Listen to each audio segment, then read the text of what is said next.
everything's overlapped, and we do a bad job of like cutting things off. We let our work life interfere with our personal life. We let our personal life interfere with our work life. I think you have to be able to do a good job of dropping things at the door, as they say. So when you walk in your door at home, you are dad, you are husband, you are ready to be around the people in your home. When you're at work, you're trying to keep your personal stuff kind of aside. Do a better job of unplugging. How about when we take a trip somewhere? Do a better job of unplugging. Go somewhere without your phone on, or even in your pocket. Like leave it back at the cabin, or leave it back at the house or hotel, and try to have some time, some hours away from being connected to everything. We believe that you are strong by design, and you were made in God's image to have a strong body, mind, and spirit. You're listening to the #1 strength and health authority podcast in the world.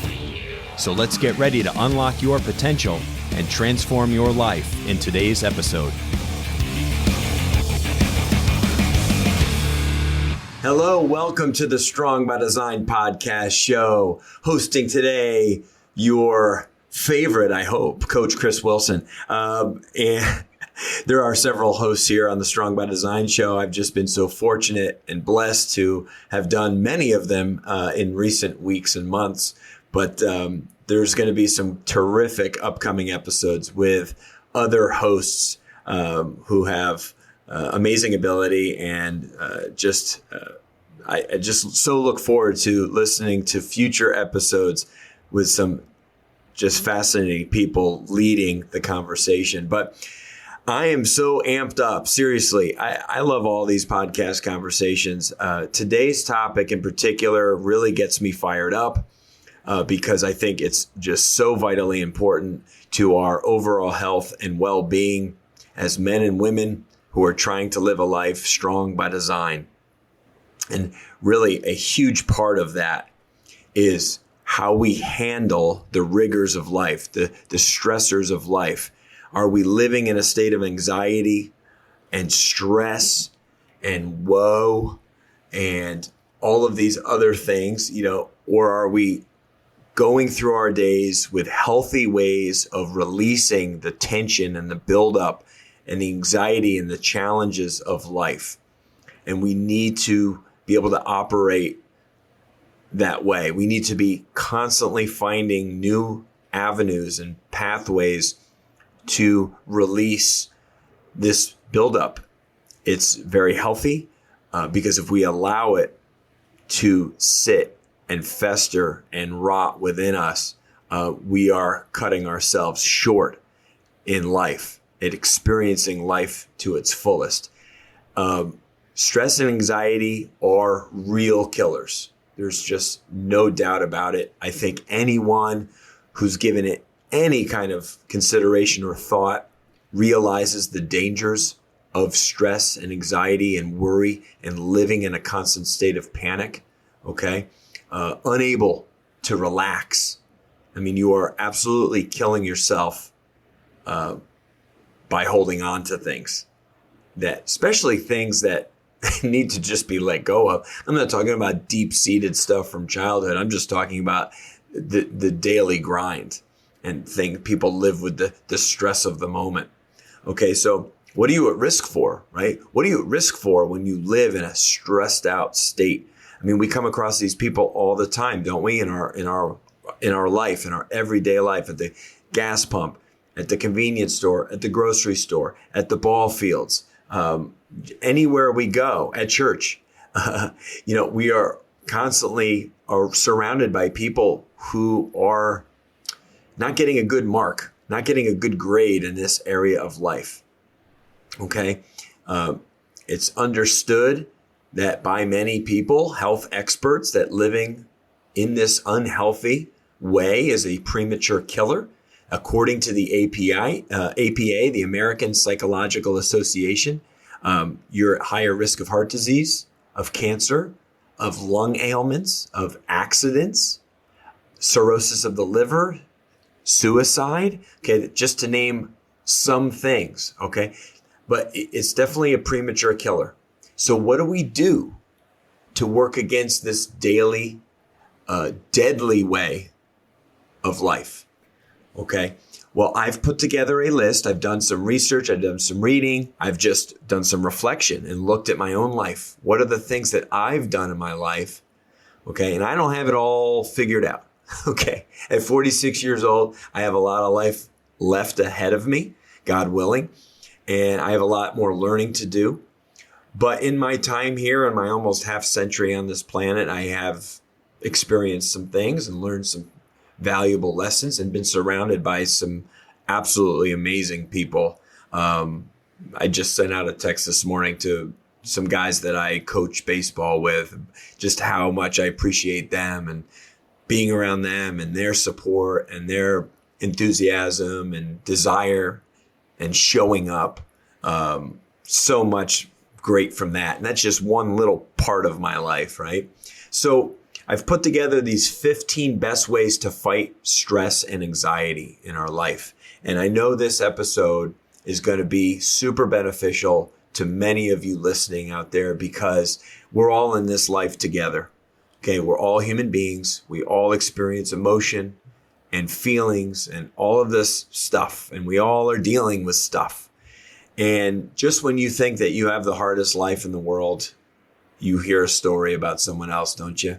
And it makes you very quickly realize, wow, do I have it good? Okay. So I think that's a good place to start. Gratitude and focus on your blessings. Okay. But let's get right down to it because I'm going to be all over the map. But let me just go kind of line by line with this list that I made because I really feel like one or two, maybe even three or four of these things will really hit home with you. And these are things that you can incorporate right away into your life to help you fight against stress and anxiety. That's going to kill you. And it's going to kill you quickly. Okay, so number one, I do this every day and I love it. I do it typically to start my day with my kids, or I'll do it middle of the day with my coworkers. I'll do it by myself at the end of the day like I did last night. Get outside. Go for a walk, get some fresh air, and get some sunshine. So many of us, we're in a box all day long. We're working inside. Not everybody. There's a lot of people that are fortunate, fortunate enough to have a work life that takes them outside a lot. And I think that's in a lot of ways very healthy. My father-in-law is a farmer. He works outside for a living. And you know what? His dad lived to be 93, was still out farming. And my father-in-law he loves it. He just loves it. You can see it in their eyes. It's who they are. And I think it's a big part of life is being in nature, being outside. And we rob ourselves of that by being inside too much. So just those moments, maybe to start your day at sunrise or, walking your kids to school like I do. It just feels good. We park at the community library and we walk. We beat the car line. We don't have to worry about sitting in the car line. And more often than not, we walk. It's just extra moments with my kids. It feels good for me. I'm upright. I'm moving. You think better on your feet. I'm getting fresh air. I'm getting that cool morning air in the shade. It's fantastic. Some days we go for a walk as a team. Where several of us here at Critical Bench will go outside and go for a walk. We did it just the other day and we went a new way. We've never walked before. And it's just fun. You're with friends. You're having conversations about life. You're getting some sunshine and you come back refreshed. You just feel better. Great first way to start dealing with stress and anxiety in life. The simple things. Okay. Number two, this is a no-brainer, right? It's Critical Bench. Take it out in the gym. Take it out on the weights. Go out and get a great workout. I don't care what it is you do, when you do it. It can be for 10 minutes, for 20 minutes, for an hour. Moving our body, it's so much impacts our mental state, right? Goes right in line with what I just said earlier, but I'm talking about a real workout, resistance training of any kind. It could be body weight. It could be with suspension straps. It could be with dumbbells, with barbells, with kettlebells. It does not matter what the tool is. It's pushing and pulling the body, moving in different ways, breaking a sweat, getting those muscles fired up will quickly help you release that tension, some of that anxiety, that angst, that worry. I always feel better after a workout. I can't name one workout unless I push myself too hard and like, tweak the muscle or something. But I can't even think of one workout in my life, and that's a lot of workouts, that I regretted doing. Okay. So take it out on the weights. Find the time. Get up a little earlier. Go to bed a little later. There is no perfect time to work out. The perfect time to work out is when you make time to work out. That's the perfect time. It could be, I've worked out here at the compound at 11 o'clock at night. I've worked out here in the morning. I've worked out here at lunch. I've worked out all different times of my life.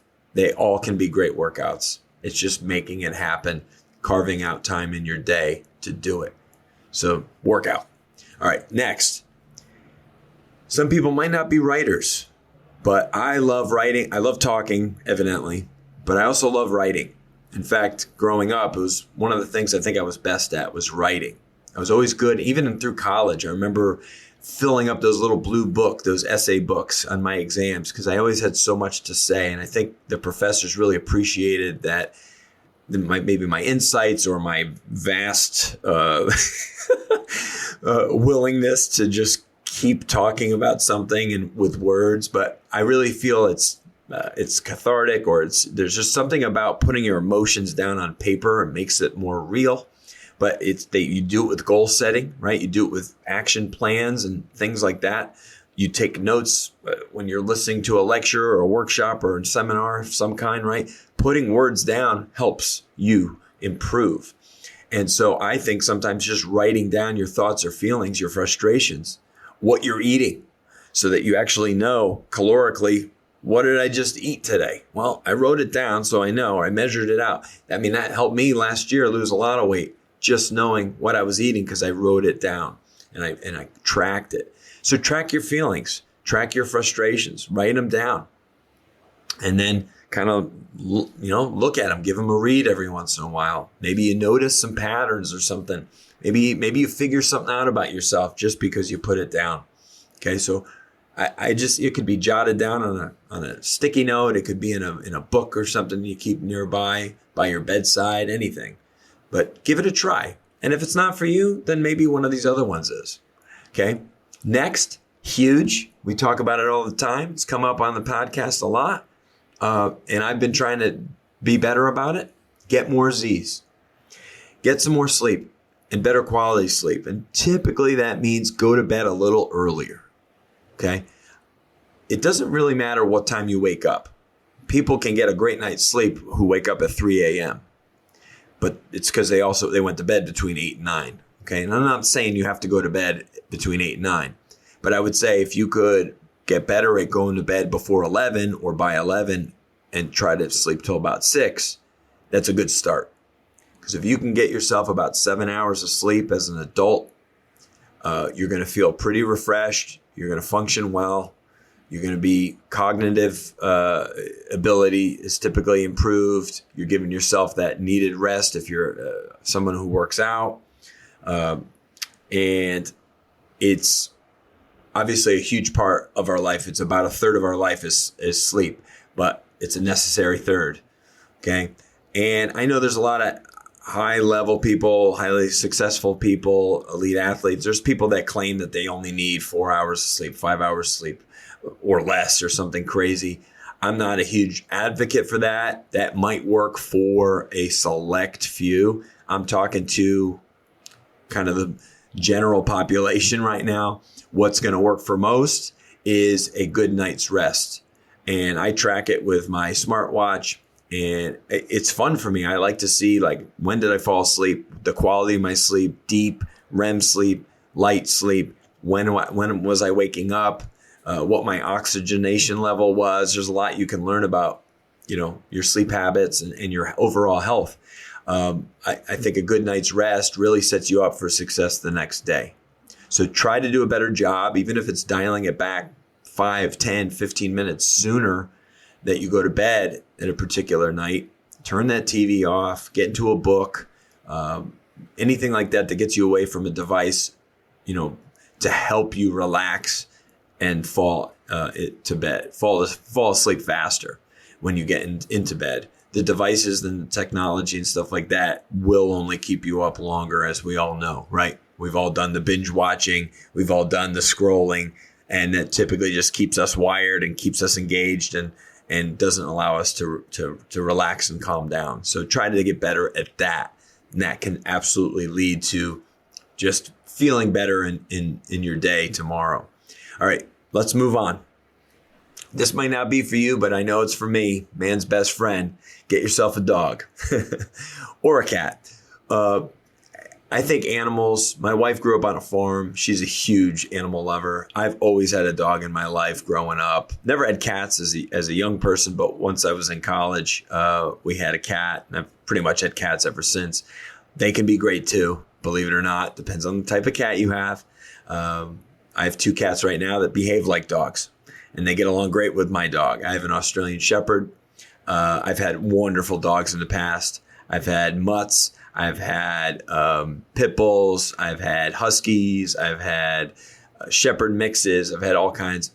They're all wonderful in their own right. I just think it's your buddy. It's your companion. They're always happy to see you. You can talk to them as if they know what you're saying, but they know your tone and they know what kind of mood you're in. They can read a lot about you. But to have a friend that you have to take care of, that relies on you, that is always just excited to have you in their life, it's a wonderful thing and an instant, I think, anxiety killer and stress reducer. And guess what? It accomplishes the first thing I talked about, which is walking. I've walked so many miles in my life, I couldn't even count that, and it's been with a dog. And so I'm not saying you have to go out. Maybe it's your neighbor's dog. Maybe it's a family member's dog, a friend's dog that you get to hang out with on occasion. And that's maybe a good place to start. But just love it. Love having a pet. Love having an animal. Get fish. If you don't want something that you have to clean poop up after, get a fish in a little bowl. That's probably a pretty easy one to start with. So give that a go. All right, so let's move along. I've always been a huge lover of music. And ever since I was a little kid, my older brothers were always huge into music. And I loved anything my brothers loved. And so I think rocking out in your car, I say car just because that's kind of usually for most of us, that's our time alone from the world. And we can do whatever we want to do. Well, turn the music up and sing some of your favorite music. It can really help you feel good, especially it depends on what you're listening to, right? Try to listen to something upbeat, positive, not about killing your neighbor or something. Try to think, listen to something that's uplifting. Maybe it's worship music. Maybe it's just your favorite rock music from back in the day, childhood stuff. Who knows? We all have different musical tastes. I have my musical tastes all over the map. Depends on what state of mind I'm in and what I feel like listening to. Classical music sometimes is absolutely phenomenal for you, for your soul. So get into it. Or if you're not a huge music person, how about a podcast? You're listening, watching one right now. So podcasts are great, or even an audiobook. Somebody that just really gets you fired up, who makes you feel good, who just has those words when you need them. To help you in this life, to help you go in a better direction, to make better choices, that fills you up. So I just think that time, don't waste that time when commuting, when in a car, whatever. Make it more useful for you. For me, I've listened to so many audiobooks and great podcasts. I don't know how many hours over the years. And I find that time to be quite productive. Whereas I think a lot of people feel like the drive to work or the drive home is just wasted time. It doesn't have to be. Make it more useful by listening to something that, picks you up and gives you something back rather than robbing you of more years on this planet. Okay. So that's a good one. Been doing that ever since I was a little kid, really. Another one. This is one I'm not good at. Setting boundaries for work and for play. I think a lot of us sometimes everything's overlapped, and we do a bad job of like cutting things off. We let our work life interfere with our personal life. We let our personal life interfere with our work life. I think you have to be able to do a good job of dropping things at the door, as they say. So when you walk in your door at home, you are dad, you are husband, you are ready to be around the people in your home. When you're at work, you're trying to keep your personal stuff kind of aside. I know there are things sometimes, and go to your supervisor, your employer, and have those conversations if something's really wearing you down in your personal life and you need to let them know. But otherwise, try to leave that stuff outside of work. Focus on your job, doing a good job, being a good coworker, and crushing what you do for a living. But I do a bad job of this on several occasions where my wife, she can feel that I'm still working in my mind, even though I'm home. And so she lets me know it, and she calls me out on it. And I'm like, you're right. I am. I got to drop it. I got to unplug. So do a better job of unplugging. How about when we take a trip somewhere, do a better job of unplugging. Go somewhere without your phone on, or even in your pocket. Like leave it back at the cabin, or leave it back at the house or hotel, and try to have some time, some hours away from being connected to everything in life, and just relax a little bit. That can be a huge, huge help. I know. I've heard it from many highly successful people, finding ways to unplug. All right. Another one, which I find many ways to do this. Oftentimes I do it with my coworkers. I do it with my wife, with my children, is finding time for laughter. So much of life is pretty darn serious. We take ourselves too serious sometimes. We need to just be able to laugh. Children are always laughing, and they're not very stressed. Most of them. I feel awful for kids who are living in a stressed out state. It's just no way to be a kid.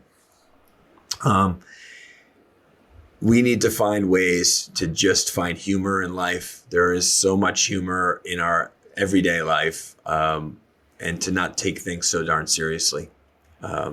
Certainly in the work environment, you want to be, there's a certain degree of professionalism and seriousness with your tasks and stuff. But I mean, I work for my best friend, for God's sakes. And yes, there's plenty of times where there is no laughter in a 2-hour-long meeting, and we just got to talk about something that's serious. But then we'll have a moment in the day with each other, typically, even if it's for just a minute, where it's just us being friends. And I think that's really healthy. And so find those moments in your life where you can just pull yourself back from the seriousness and find some humor. Maybe there's somebody on social media that just always gets you laughing, and go there for a few minutes. Take a break, go out in your car, listen to some comedy or something that makes you laugh a little bit. Takes your mind off of the stressors, the anxiety, the seriousness that we all face in our day. Okay. All right. Another one. So this is one that I think a lot of people, once they're married and have kids, they can get really bad at this and I know personally several people who have admittedly said, I'm awful at this, and they're trying to find ways to improve, is date nights and vacations. You have to insert these into your life. We do a great job of that, in our late teens, early 20s and stuff, right? When we have that taste of independence and freedom, it's always about going out and having a good time. Well, we still need that when we get older. Maybe not as much, and maybe it's a little bit more controlled, or a little bit more subdued fun, but but it's so important to have a date night, even if it's once a month with your spouse or girlfriend or boyfriend. Even if it's, 2 vacations a year. And I'm saying like 1 week at a time. That's not a lot, dude. There's 52 weeks in a given year, right? So I'm saying like there should be 2 of those where you are intentionally going somewhere. It doesn't need to be somewhere extravagant. You can do, I have the luxury of living in Florida. We do staycations. We just drive up to Orlando and stay at a resort for 3, 4, 5 days, whatever. And the kids just love it. We could be anywhere in the world. They just love the fact that we're out of the house and we're doing something different, having a good time. And it's so important as a family, but it's also so important as a couple. My wife and I, she's in nursing school right now, so she is just working her tail off, but we still find time to go and do date nights. And it's just so important for the relationship, for that time, one-on-one time to connect with your partner. So do your date nights, take your vacations. You get one chance at this life. Spend it with those who you care about the most and love the most, and make memories with those people. And it can't all just be the daily grind. You gotta give them a little bit more than that. You gotta make time for some fun. Okay. All right. Here's another one. This one's in line with a few things that I've already said, but it's from a slightly different angle. It's about doing something physical that makes you uncomfortable or is challenging. So every week for me, that's easy. That's yoga. I love it and I hate it. I love that I'm doing it. I've been doing it for 4 years, but I also don't look forward to it because it's challenging. It's probably the hardest workout for me of the week. It takes a lot of focus. I'm not super flexible. I've been training my muscles to be strong and tight for a long time. So doing stuff that works on mobility and body position and all these other, positions, it just doesn't come natural. So it's one of those things. It makes me uncomfortable. It challenges me. But I think that's really important for all of us, not to just do what feels good all the time, what comes easy, what feels comfortable. I think it's extremely important to do something that makes you uncomfortable. I mean, and then another thing, it doesn't have to be a workout related. It could be an activity. It could be skydiving. It could be, heights. You could have a heights thing, a heights fear. Finding ways to overcome that fear, I think, is really good. And how about maybe something else that people don't like, public speaking. That's one of the greatest fears in the world. So maybe find ways where you are putting yourself out there a little bit and talking to in front of a room, in front of a group, doing karaoke or something on stage, some kind of performance. And maybe it takes you a drink or two to get there, or you have to do it with some friends. But stuff like that can really help too, because you realize we're all humans. None of us are perfect. And that's not what we're looking for in others, is it? Are we looking for others to be perfect? No. In fact, when others are fallible and show their humanness from the stage, right? Or from it's almost like we feel more connected to them. So life is crazy, right? The way we see things and think about things, but putting yourself out there and letting yourself be uncomfortable is highly valuable.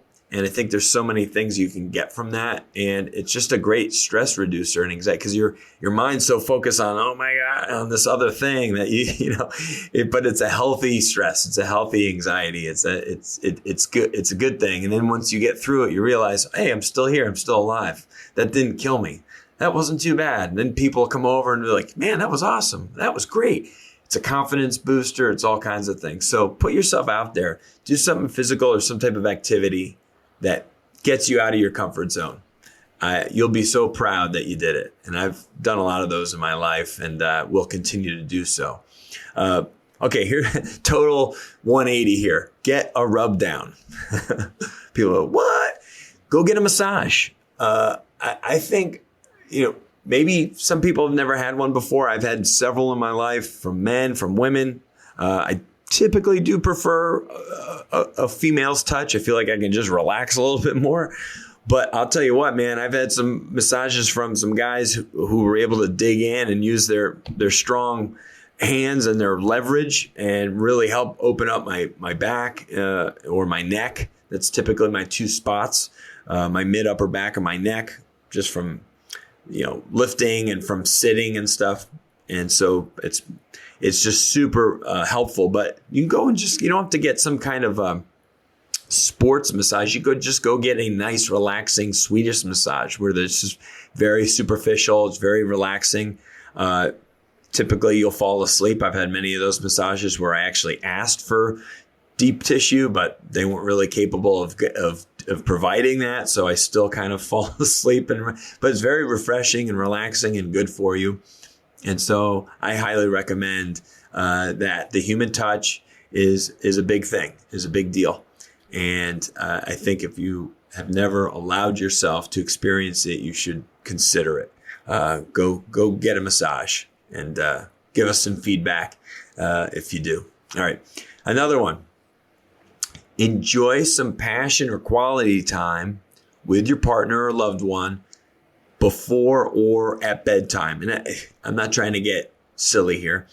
I'm just trying to say that it could be something as simple as just going to bed at the same time. I think a lot of couples, they kind of start doing their own thing at night after those first few years, and they start kind of going to bed at different times.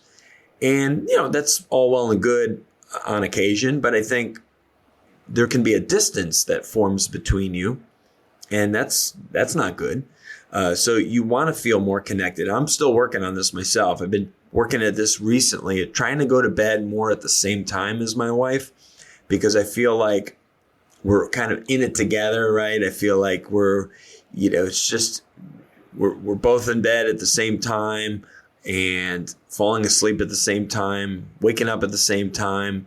I just feel like we're just more in tune with each other, more connected. But even just that quality time leading up to bedtime, maybe sit next to each other, watching a Netflix show or, whatever it is. I just think those moments add up and stack up over time, that you're together, even though maybe what you're doing isn't anything big. It's just the fact that you're near each other. And there's a lot that goes into that. But I think that extra connection and that time given to your relationship will help with, these kind of subconscious stressors and anxieties of life. Like if your relationship is not in a good place, like there's an underlying stress, I think, in your life on a daily basis, right?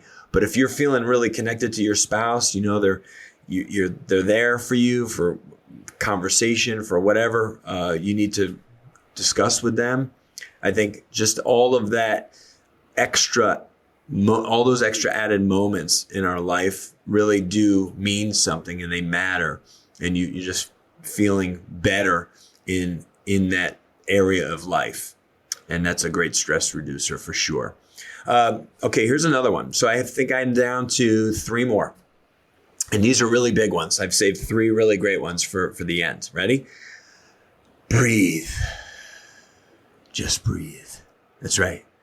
Find ways to do some deep breathing. I'm not saying you have to meditate. I'm just saying find time in your day, even if it's for just a few moments, where you can sit and do some deep belly breathing. You can lay down, you can sit, you can stand, you can do it in your car, whatever.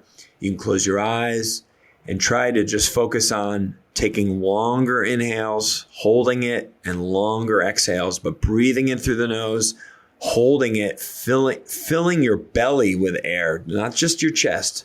Pull that air in deep down into your belly. Really open up those lungs. Hold it and then let it out slow. Okay? It's just simple deep breathing. 4, 5, 6 seconds in. Hold it for a few seconds, maybe even 4 or 5, and then let it out nice and slow. 5, 6, 7 seconds out. And those big, deep cleansing breaths really help you. You feel more clear. You feel more focused, more relaxed. You could do it multiple times a day. and we have to breathe, right? But it's the one thing that we do that we can do consciously, and we obviously do unconsciously. Like we don't have to think about breathing, right? Breathing is just a natural part of our existence, but we can really affect our breathing by focusing on it and really kind of manipulate it and get the most out of it. And I think the more we intentionally breathe, the better we will do when we're not thinking about it and taking those deeper breaths. So try some deep breathing. We have a lot of videos on deep breathing actually on our YouTube channel. So check that out. Just go to Critical Bench on YouTube and you can find out more about breathing. Okay, last two. This is one I'm currently in. Today is our final game. I coach baseball. I've been coaching youth baseball for 5 years. My son's baseball team. I absolutely love it. I think when you pour into others, especially kids, and it doesn't have to be baseball. It can be any recreational activity. It can be anything at all. When you dump your heart and soul and passion into helping others, and I just say kids because I think kids are they're extra awesome and extra special, and you can influence the heck out of them. Be a great influence for a kid. Coach them, mentor them, build them up, support them, fill them with some life, and it just fills you right back up. I just love it. I'm coaching my son's team. We've had just an unbelievable season, and it's so much time. There's a lot of hours in the week where I'm coaching and we're practicing and we have games and all this stuff, and it's months and months and months. But I'll tell you what, man, I don't regret 1 second. I absolutely love it. I love these boys. I love being a voice for them. I love building them up. I love seeing them perform well, make the play. A kid that maybe didn't start off the season great, but finishes strong. I take so much joy and pleasure in that. Coaching on all levels from youth up till pro level, I think is just a wonderful, wonderful thing to do. So get involved, whether it's your kid or just coaching others' kids is, I think, just so terrific. So give it a go. Volunteer your time. Lastly, this is really easy. It's planning. It's managing your day, but it's planning ahead. It's planning your tomorrow. What does tomorrow look like? Give tomorrow just a couple of thoughts, whether that's, at the middle of your day, at the end of your day, maybe you evaluate really quickly how your day went, how you wished it went, and what can you set yourself up with for tomorrow to make tomorrow a better day. And I think if you have some of those thoughts and feelings subconsciously, even while you sleep, you're still working on it. Your brain is still processing and still thinking about that. And I think that can really lead to a better tomorrow. If you just start planning ahead a little bit, jot some things down, write some things that you'd like to get done maybe in your day early, so that you can check a few boxes off, which always feels good, that feeling of accomplishment when you get up in the morning. Or, like something as simple for me as like making our beds at home before we leave. That just feels like I set myself up. I already got something done for the day, and today's going to be a good day. And so, again, I don't have all this figured out in life. I really don't. I'm taking it one day at a time, just like you are. But I just want to pass along some stuff that I have incorporated into my life, and I know it's working. I'm not living with anxiety and with stress. Sure, I have my moments, but I feel like I have so many outlets and so many ways to get this tension and the challenges of life are able to escape in a healthy way. I just want to pass that along to you. You're deserving of it. So thank you so much for listening to another episode here on the Strong by Design podcast show. Easy for me to say. Please hit that 5 stars wherever you listen to this podcast. Leave us a rating, a review of any kind. Would love to hear from you what this episode or what our show has meant to you over the years as we're in our beginning of our 5th season. And we're just not slowing down. In fact, we're picking up or ramping up, and our numbers have never been better. So it's just been fantastic. It's a blessing. And we thank you so much for listening to us today. And I hope you found this useful. I thank God for you. And I hope to be talking with you next week here on Strong by Design. God bless. Bye-bye. Thank you so much for listening to the Strong by Design podcast. If you found value in today's episode, please subscribe so that more people can find out about our show. Plus, you don't want to miss any future episodes with the amazing guests and topics we have lined up for you.